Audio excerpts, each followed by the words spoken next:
హిందీ నేర్చుకుందాం. జరా హటో. హటో అంటే జరుగు, మూవ్.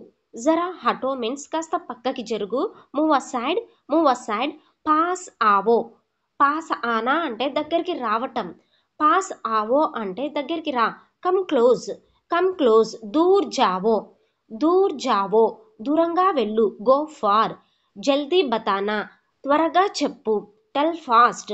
సమయ్ పర్ ఆవో, టైంకి రా, సమయానికి రా. Come on time. 99తో జాయిన్ అవ్వండి, హిందీ మాట్లాడడం మొదలు పెట్టండి. ముఝే దిఖావో, ముఝే నాకు, దిఖావో చూపించు. Show me. ఇసే సాఫ్ కరో, ఇసే దీన్ని, సాఫ్ కరో శుభ్రం చెయ్యి, దీన్ని క్లీన్ చెయ్యి, క్లీన్ దిస్. ఇసే మత్ ఛూవో, చూనా అంటే టు టచ్, తాకటం. ఇసే మత్ ఛూవో అంటే దీన్ని తాకొద్దు. Don't touch it, don't touch it. Video like చేయడం మర్చిపోకండి. తుమ్ సునో, తుమ్ నువ్వు, సునో విను. యూ లిజన్, అభి ఆవో ఇప్పుడే రా, come now. Thanks for watching and don't forget to subscribe our channel lazy Krishna spoken Hindi.